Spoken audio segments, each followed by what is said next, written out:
ngayon ni habang Lord, naalala namin, in the time of Pero, sa panahon ni Paraon, Lord, naalala namin, lumaya kami under captivity of the Egyptians. Lumaya kami under their dominion because you have sent plagues towards them. Pinadala mo sila ng 10 plagues, ng 10 salot. Pinadala mo sila ng iba't ibang mga salot at ikaw ang lahat ng may gawa niyon. Inalala ni Habakuk yun. Sabi niya, I saw the tents of Cushan under distress. The ten curtains of the land of Midian were trembling. Now, konting check lang ng words. Sabi yung Cushan, ang ibig sabihin nun is blackness. Okay? At yung Midian naman, ang ibig sabihin ng Midian is strife.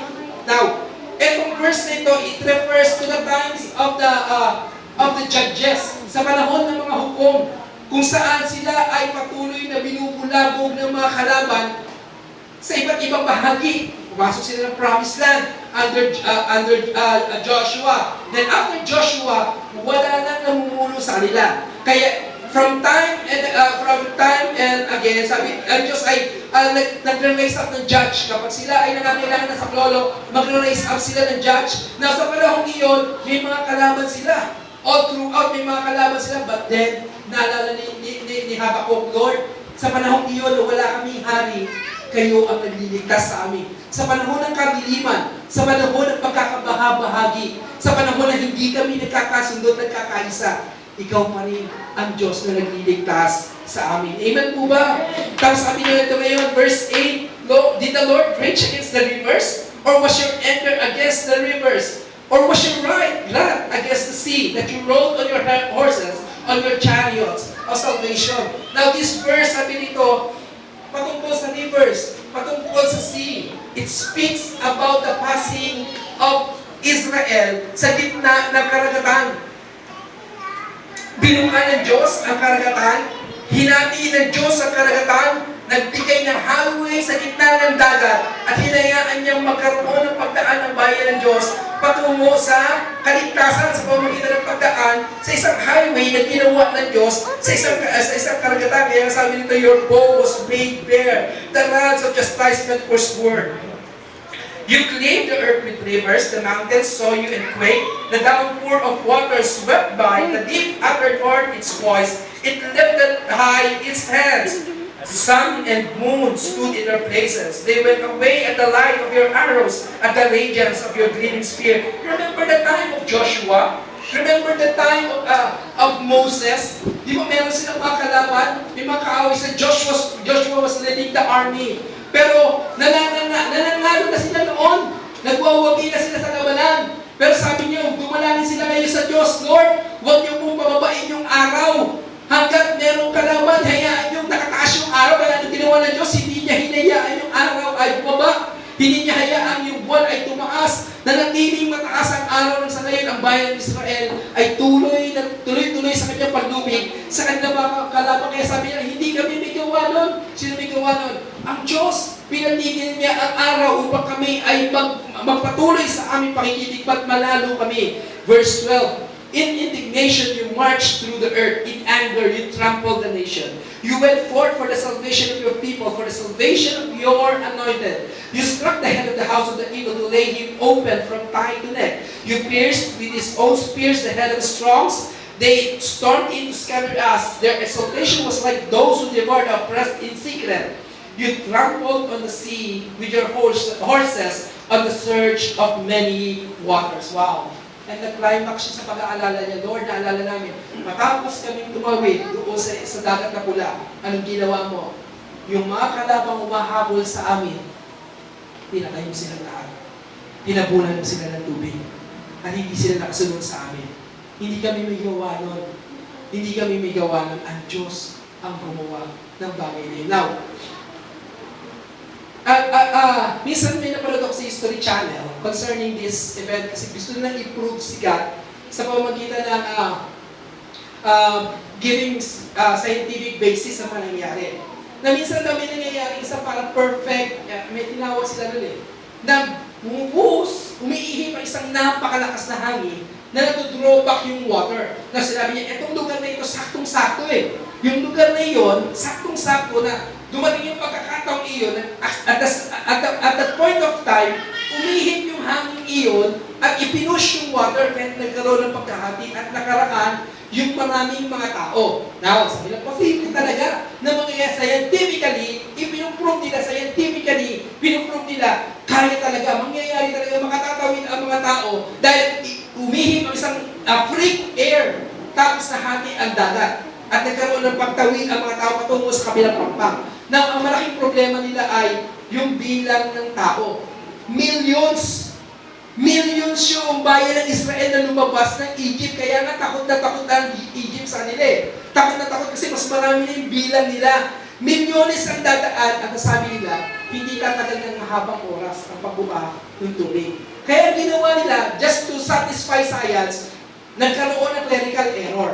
Mali ang pagkakatala sa aklat ng Biblia, kaya ginawa nila, binawasan nila yung bilang. At sa ganitong saktong bilang lang, hundreds of thousands lang, makakadaan sila securely patungo sa kabilang pampang. Well, pwede natin tanggapin, oo nga baka clerical error lang, nagkamali talaga. At when simple talaga na, nagkaroon ng pagbubukas ng tubig kasi nagkaroon ng free air na dumaan at nahati ang karagatan. But then, it is not God's work. Ipinakita talaga ng Diyos ng milyon yung tao.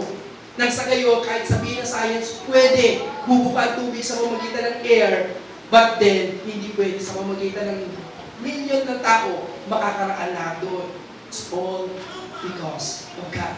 Diyos na ang makakagawa mo na mapanatili niyang bukas ang karagatan at makaraan ng safe yung mga tao sa gitna ng karagatan. Diyos lamang kumuha noon. Diyos lamang ang tanging makagagawa ng bagay niya. Kaya niya, science pwede niyang i-prove. Science pwede niya sabihin posibleng mangyari. But then sabi niya, mas posible kung sigad talaga ang gagawa. Kaya sabi niya, Habakuk, Lord, nabalitaan namin lahat ng ginawa mo sa nakalipas. Alam namin kung ano yung mga isla ito para mo sa aming kasaysayan. Napatunayan ka na namin. Tiyak na hindi nagbimintis ang lahat ng paggawa mo. Di ba yan din naman lagi natin kino-confess, Lord, anniversary na naman. Hindi mo kami pinabayaan, 26 years, hindi mo kami pinabayaan. Ngayon pa kaya 27 na kami, lalo mo kami hindi pababayaan. Kasi ang katapatan mo, hindi nagkukulang, hindi nagbabago, hindi nagbimintis. Amen po ba? Laging tapat ang Diyos, laging sakto ang Diyos kumilos. Laging perfect ang timing ni God. Lagi tayo doon umaasa. Kaya we know, we have heard of the fame of the Lord. Hindi siya nagbabago, hindi siya tumitigil sa kanyang pagkilos at laging perfecto at laging sakto ang kanyang pagkilos at paggawa. Now, merong interesting line dito. Gusto ko lang dalhin sa inyong attention. Sabi rito,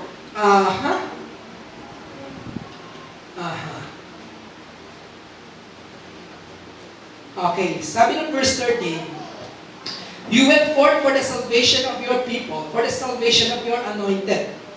You struck the head of the house of the evil. Sabi niya, you struck the head of the house of the evil. Tapos sabi doon, you lay him open from thigh to neck. Hinubaran mo siya from thigh to neck. Sabi, bareness, kahubaran. In chapter 2, mababasa natin dito na pinaiinom ng mga Kaldeyo ang mga kanyang mga kalaban na sa gayon, makita niya ang kanilang mga kahubaran. Parang yung at a glimpse, parang ang understanding natin is binasin niya para mahubaran niya para makita niya kanyang kahubaran. Parang gano'n natin sa atin. So, meron kaisipan ng hindi magandang kaisipan. Pero, ang kanyang kahulugan ay pagbibigay ng kahihiyan. Yung ipakita yung kahubaran ng tao ay pagpapakita ng kahihiyan ng isang tao. Now, if you are going to understand, yung mga nagiging prisoners nila, tinatanggalan nila ng damit at pinalalakad nila ng walang saklot. Inaalisan ng damit. Ang mga captives, tinatanggalan ng damit, inaalisan ng pang-itaas. Maski naman inda tayo ng mga Hapon yata, di ba ginagawa yung mga ganon. Inaalis ang pang-itaas na damit. Bakit? To show humiliation. Ipahiya. Inaalis ang kanyang saplot at ipakita ang kanyang kahihiyan. It shows humiliation. at pinapadama psychologically doon sa tao that he is helpless. Pinapahiya siya at wala siyang magawa. At siya ngayon ay hubad na hubad, pulong-pulo na humaharap sa isang kahiyan. Pagpapahiya ang ginagawa. So sabi ng chapter 2, ipinapahiya mo yung lahat ng mga inaalipin mo. Pagdating ng chapter 3, ang galing. Si God naman ang gagawa ng pagpapahiya doon sa mga ginagawa ng mga Kaldeo. Diba? Pinapahiya ng Diyos yung mga gumagawa na hindi tama sa kanyang mga anak. So God is God. Ang Diyos ay Diyos. So sabi nito, napakabuti ng ating Panginoon. That we have, when we stand in faith, we can make a music. At yung first music na nagagawa natin is the music about the fame of the Lord. At marami tayo yan. Nagpapatotoo tayo palagi sa lahat ng maraming mga ginawa ng Diyos sa ating mga buhay. Kaya nga, pagka papatunayan natin yung faith ni God, dapat natin maalala, it's all about facts. Patungkol lahat sa mga katotohanan isinakatuparan ng Diyos sa nakalipas. At dapat natin tandaan that what God has done in the past, He can do it again today. Ulitin ko lang po, kung ano man nagawa ng Diyos sa nakalipas, kaya pa rin gawin ng Diyos ngayon. Amen po ba? Kung ano nagawa ng Diyos sa nakalipas, kaya pa rin ng Diyos gawin ngayon. At kung ano man ang nagawa ng Diyos sa ibang tao, what God has done for others, He can do it also for you. Kung ginawa ng Diyos para sa iba, special ka rin sa Kanya. Anointed ka rin ng Lord. Mahal ka niya. Mahalaga ka sa Kanya. At kung ginawa niya sa iba, definitely, gagawin niya para sa iyo. Amen po ba? Amen. Palapakan natin ng Panginoon. And point number 2, to be delivered to us today, third Sunday today, nagdadalhin po sa atin ngayon ni Brother Manuel Abarno.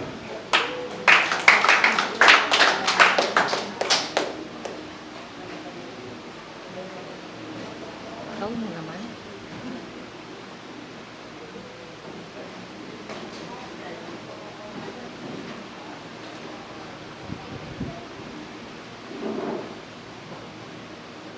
Yun, good morning po.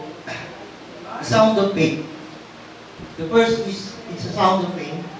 Now, ako po ngayon ay napag-utusan ng bang discuss ang second point. Pagpasensyahan niyo na po medyo dugdugin po tayo ngayon.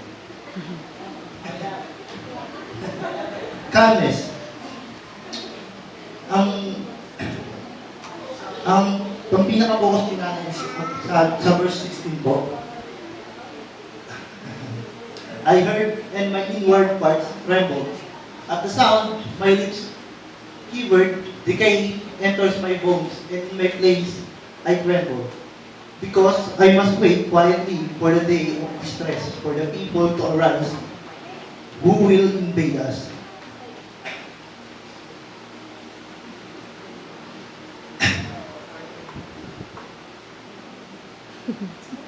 Hayaan niyo pong gamitin ko yung binigay sa akin na pointers. Nasabi doon, dito lang po tayo focus sa bali sa 16b about sa yet I will wait patiently for the day of calamity. Patiently. Ano nga ba yung ibig sabihin ng patiently? Ang patiently ay enduring without ang pagpapasensya ay hindi ka magkakaroon ng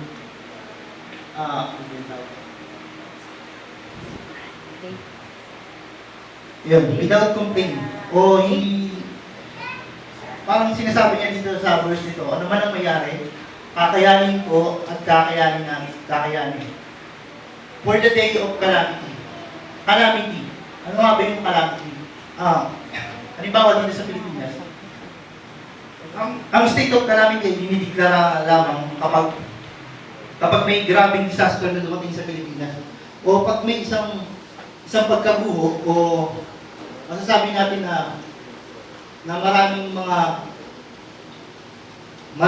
bagay na pwedeng masira. Now, ang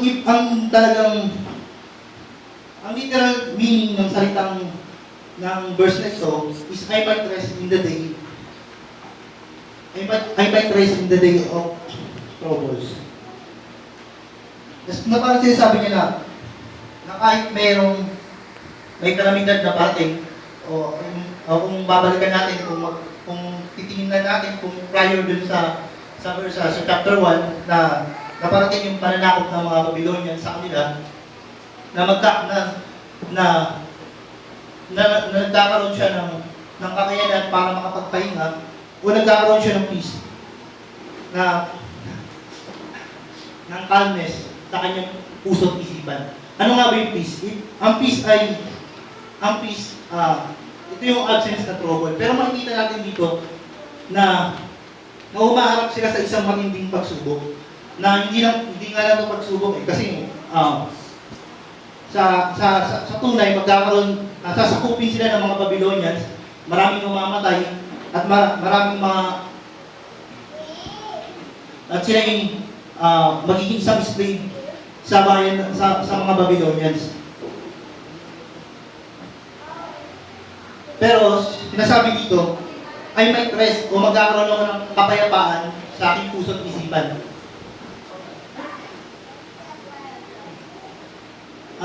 Ayahan yung magbigay ako ng isang verse about kung saan nanggagaling, kung ano nga ba ang about peace of God. Ayahan yung dali ko kayo sa John 14 chapter 27. Ito yung ang background story nito is about dun sa The Last Supper. Na sinabi ni Diyos, paalis na ako at iiwan ko sa inyo ang aking kapayapaan. Ang kapayapaan sinasabi niya nito is yung papalit sa kanya o yung Holy Spirit. Ayan. Tapos, now, kung titingnan natin si Habakkuk, saan ba siya nakakuha ng katahimikan o ng peace? Gayong merong isang malaking kalamidad na pwedeng mangyari sa kanila. Si Habakkuk, gumamit siya ng ng maraming mga titulo, maraming mga titulo about God. Kanina, di ba, sabi natin sa chapter 2, the Lord. Ang Lord doon, sa original context na ginamit doon is Yahweh, or yung literal meaning ni God na YHWH. Pero ang ginawa niya, para maisulat niya ito, nilagyan niya ito ng mga vowels na H at E. Nagsasabi na siya ang Diyos, na siya ay pre-existing. Noon pa man siya nag-i-exist na sinabi niya, na pinakilala niya ang sarili niya dito kay Abraham, ay kay Moses pa. And the second is sa verse 3, the Eloha, the God. Sa verse 3 ng chapter 3, God is coming, na sinabi dito, God is coming again from Edom. Ang God dito ay sinasabi yung Eloha, o yung singular form ng God. Na contrary sa Deuteronomy na sinasabi, for the Lord your God is one God. Na ito naman ay nagsasabi ng plural form, na ang Diyos natin ay nahati sa tatlong persona, na hindi ko na po yung discussion niyo. Eloha, siya ang Diyos na sinasabi niya nito, ikaw ang nag-iisang Diyos. Tapos, ano sinabi niya rin dito sa verse 3?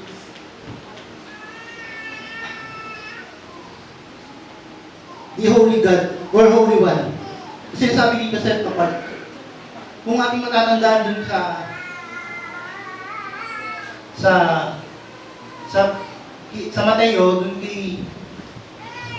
Mateo, about kay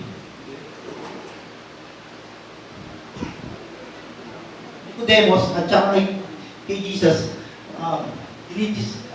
diniscuss niya about, nagsabi ng Diyos about ang pagiging isang born again, kailangan kong mapunta muna sa bumalik sa iyong sinapupunan at paisinang muli. At dito naintindihan ni Nicodemo, ang pinaka-point lang dito is that kung ang Diyos ay isang may makalangit na pag-iisip at tayo ay may kasi nasabi ni Habakkuk dito sa kanyang verse na sa kanya sinulat na ang Diyos ay may makalangit na pag-iisip na hindi natin kaya na kung sa sarili lang natin hindi natin maiintindihan kung hindi rin makalangit ang pag-iisip natin. And in the verse 18, God my Savior. Kasi sabi niya dito is about ang Diyos natin ang ating tagapagligtas o siya ang magliligtas sa atin laban sa mga Babylonians. Magsasabi laban sa Babylonians. And in verse 19, sovereign Lord. And Yahweh Adonai. Ang sovereign in God, nasasabi dito na God is in control of everything. Na kaya niyang kontrolin ang lahat ng bagay. Kung gusto niya mangyari ito, at magaganap ayon sa kanyang kalooban. At yung Yahweh Adonai, the God who keeps his covenant. Ang Yahweh Adonai ay ginamit doon sa Genesis, nung unang tinawag ng Diyos si Abraham, na tinawag ng Diyos si Abraham upang sumunod sa kanya, at sinabi niya kay Abraham na siya ang Yahweh Adonai. Ayun. Ano nga ba yung importansya ng mga pangalan ito? Ating nakita na nagkaroon ng peace si Habakuk dahil kilala niya ang Diyos. Pinakita niya iba't ibang pagkakilala niya sa Diyos na ang Diyos ay banal, ang Diyos ay sovereign, ang Diyos na siya ang ating tagapagligtas, at ang Diyos ang naging isang Diyos, at ang Diyos na lumikha, at ang Diyos na panimula na patuloy niya na nagsasabi dito na about the soundness of ng faith niya. Kasi sabi niya na nagkakaroon siya ng kapanatagan o ng kapayapaan dahil tinanong niya yung Diyos niya. Nagkakaroon siya ng security, nagkakaroon siya ng pagkilala sa kanyang sarili na bakit siya matatakot kung meron naman isang Diyos na kaya siyang iligtas. Now, kung i-apply natin ito sa ating mga buhay, ito kasi yung basic principle di ba? Kung maamin natin, ang basic ito ay basic na pagkakilala natin sa Diyos, ng Diyos ay sovereign, na kaya niyang kontrolin ng lahat ng bagay. Kung may lalagay lang natin ito sa ating mga puso't isipan, lagi natin na magkakaroon tayo ng kapanatagan na hindi na dapat natin iniisip na kung anong kakainin natin bukas, mga pangbayad ng kung ano-ano, at kung ano man ang pwedeng mangyari sa atin. Kasi nga, ang Diyos nga natin ay sovereign. Ang Diyos natin ay banal. So dapat lang natin tayo ang pinaka gusto ko lang sabihin dito is about kailangan lang natin magtiwala sa Diyos at magkaroon tayo ng isang panatag na puso't isipan na kung gano'n natin kilala ang Diyos, siya lang bahala sa atin, siya bahala sa kung anong panang pwedeng gawin sa atin. Ayun lang po. Salamat. Okay, praise the Lord. So, napakabuti that Habakuk knows his God. Kilala niya ang kanyang Diyos. Thank you, man. Okay, so, kilala niya ang Diyos. He used different titles of God to show that he knows his God. And because he knows his God, he can truly rely upon God. Kaya niyang asahan ng Diyos at buhat alam niya, kaya niyang asahan ng Diyos, nagkakaroon siya kayo ng tiyak na kapayapaan, tiyak na kapanatagan na kanyang buong katauhan sa kabila na meron sila naharaping mga pagsubok, pero tiyak na tiyak darating yung mga Kaldeo, tiyak na tiyak darating yung mga Babylonians, mapaparusahan sila, but then sabi niya, papayapa ako. Kasi alam ko, hindi naman kami pababayaan ng aming Diyos. Amen po ba? By the way, God is my strength. Check ako ng konti on the internet. Yung pangalan pa ng Gabino, Gabriel, ang ibig sabihin pala nun is God is my strength. Ibig sabihin yun, ang Diyos ang aking kalakasan. At ang ganda ng talatang iyon sapagkat sa ating susunod na point, okay. Yung awit na ating pong maririnig, it's the sound of exaltation.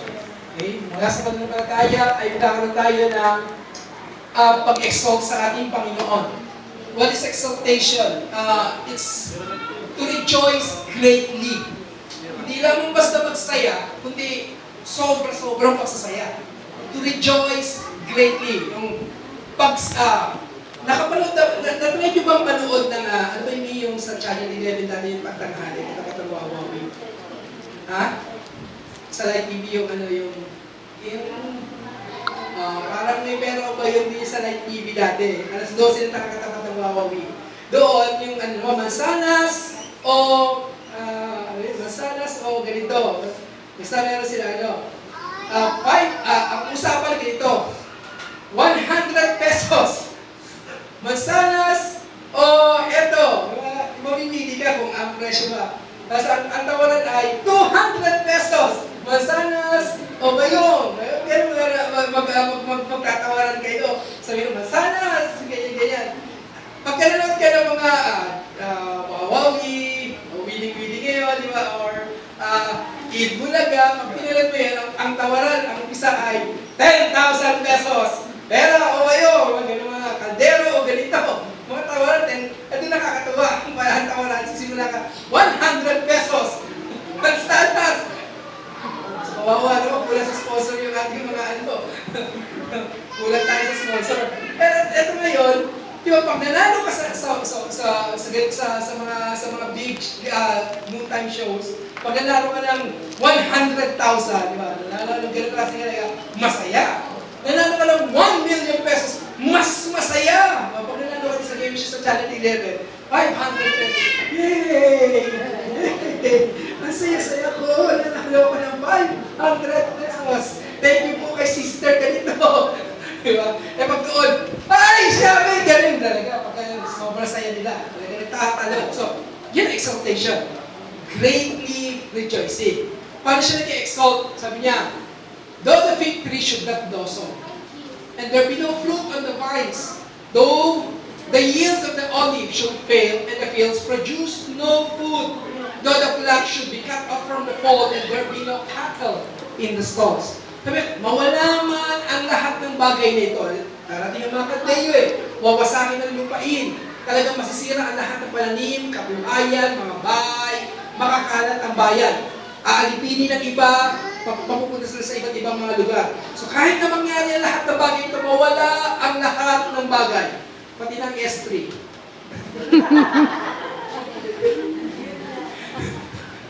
Yet, I will exalt in the Lord. Magsasaya pa rin ako sa Panginoon.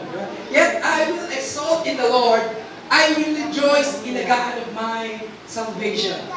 Gabriel, Gabino, the God of my... Joshua pa na to. God of my salvation. Joshua.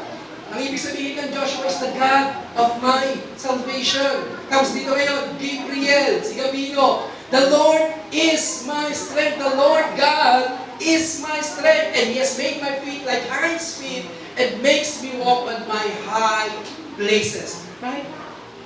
I've read one, bakit daw mas mabilis tumakbo ang usa kaysa sa leon? Nabasa ko lang yung over the internet. May nag-post sa wall ko. Nabasa ko lang sabi niya, bakit mas mabilis tumakbo ang isang usa kaysa sa isang leon? Dahil ang leon, tumatakbo para sa pagkain. The lion runs after his food. Pero yung usa, he runs for his life. Tumatakbo siya para sa kanyang buhay. At ito yung sabi ng Lord, He made my hands feet na punong-puno ng lakas. Para nang sa gayon makaakyat ako patungo sa high places. Very to life that God will not utterly destroy Israel, that He will remain light sa kanilang sariling bayan. Magkakaroon ng patuloy na buhay. Now, pansinin natin yung talata. Diba sabi dito? That I will exalt in the Lord, I will rejoice in the God of my salvation. He is my salvation. Pero sabi dito, the Lord God is my strength. Now, hindi ginamit ni Habakkuk that the Lord will give me strength. Kundi sinabi niya, the Lord is my strength. Ang laking pagkakaiba nun. Anong ibig sabihin nito? Pag sinabi natin, the Lord gives me strength, parang ang dating ay, ikaw ay isang pulubi na binigyan ka ng palimos. Binigyan ka ng limos. Pinagkalooban ka lamang. Hindi ka magkakaroon ng lubos na kalakasan. No? Diba? So, pinagkalooban ka lamang. Pero dito, ang binabanggit ni Habakuk dito, that God is not from the outside, but God is from the inside. That God is my strength. Na kung ano man ang lakas na meron ako, it's God. It's not me. Hindi lang gusto niya ako binigyan ng tulong, hindi niya lang basta ako inabutan ng tulong, hindi niya lang ako binigyan ng tulong, kundi ang Diyos ang talagang lakas na nabuugat mula sa akin. Diba? Parang, naalala natin yung mga panahon na kapag ginamit nila illustration, yung pag may nasunugan, pag may sunog, diba? Yung rep, mag-isa ka, binubuhay mo palabas. Galing, no? Merong strength from the inner side, diba? Yung inner being natin, merong lakas. Ang tawag natin doon ay adrenaline. Ang tawag natin ay adrenaline. Bigla pagka merong nangyari, nagkabiglaan, yung rep na napakabigat, mag-isa ka, nakukuha mo siya palabas. Pero pagka bumaba na yung adrenaline at hindi nawala na yung sunog, papayapang na lahat, yung rep na nabuhat mo mag-isa, palabas, hindi mo na mapupuhat papasok na yun. Mag-isa. Kailangan mga 4, 5 na kayo mapupuhat tuloy lang. Dati, nung kami ay si Blue Pepe, si Jake, si Ted, diba? Kaya kami lang kasi mga boys nun eh. Mga taga-buhat boys ni Bay Bishop Maglaya, sabi niya. Nag-concert kami ngayon sa Maya Chamber. Bago yung concert, puno kami ng adrenaline, tinakas namin. Yung concert na yun, walang kain-kain. walang budget, low budget talaga, or no budget at all. Talaga, masaya ka lang na nalilingkod sa Panginoon. Pero before the concert, set up namin lahat ng gamit, talagang puno kami ng adrenaline. Nagawa namin lahat ng set up. At ang pinakamabigat na bagay doon na binuhat namin ay yung piano. Yung piano na ginamit ni Bishop ay yung upright piano pa yun eh. Upright piano. So, ang dami ng mga boys kami noon, si Jake, si Pepe, yung mga boys. Buhat kami ng naipasok, naiakyat namin yun. Naiakyat namin ang taas ng stage ng Maya Chetara. Gano'n makataas yun. Lampas tao eh, di ba? Lampas tao yung stage. So, ibig sabihin nun talagang inakyat namin yung piano ko para lang magamit for that concert. Pero alam niyo, nung matapos yung concert, bumaba na lahat ng adrenaline, ang dami na lang yung buhat, hindi na kami maibaba. Siyempre, kulang din sa kain. So, walang kain-kain. Kaya hindi na, buhatin. Wala na, hindi na lang, itulak na lang kaya pabulungin. Di ba? Pero bigat na. Wala na yung adrenaline. Pero ganoon ang Lord sa atin. Ba? Sa panahon na wala na tayong lakas, God will be our adrenaline. He will be our inner strength. He will not give you the strength. But God Himself will be your strength. Siyang magiging lakas mo. Grabe. Kung ang Diyos ang aking lakas, yung ginawa niya nung nakalipas, yung ginawa niya nung nakaraan, ginamit niya ang kanyang lakas.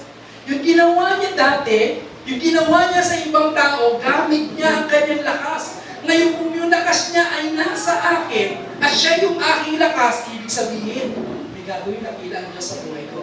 Amen ba? Ibig sabihin, meron kong dakilang bagay na mangyayari sa akin. So I will rejoice in the Lord. Now, pansinin niyo. Chapter 2, verse 1, ang sabi ni Habakuk, ay hihintayin ko ano man ang sasabihin ng Diyos. I will listen attentively. Diba? Sabi niya rin sa verse 1, chapter 2, verse 1. Dito sa rampart ko, I will station myself and I will listen attentively sa lahat ng sasabihin ng Diyos. Okay? That I may reply kung ano man ang i-reprove niya sa akin. Chapter 3, verse 2. Sabi niya rin, Lord, I have heard of your faith. Chapter 2, verse 1. Maghihintay ako sa sabihin mo. Chapter 3, verse 1. Lord, we have heard of your faith. Narinig namin yung mga balita patungkol sa iyo. So we have, talaga kailangan natin ng Diyos na patuloy natin siyang pagtiwalaan. So kailangan natin ng Diyos. At kapag tayo yung buhay sa pananampalataya, we make beautiful music of faith. The music of faith, the music of calmness, peace, and the music of exaltation. Now, let me wrap up all this series, okay? Because next week, it will be First Fruit Sunday. So, dealing with life's problem. Number one, when we have problem, pag may problema, face it. Face reality. Kapag nabubuhay tayo in denial, hindi problema yan. Hindi natin na-admit yung problema. Ayaw natin harapin ang problema, then hindi natin mabibigyan ng solusyon ang anumang problema. We have to face reality. Diba? Kailangan natin harapin ang realidad. Kailangan natin katagpuin siya. May problema. Aminin natin may problema.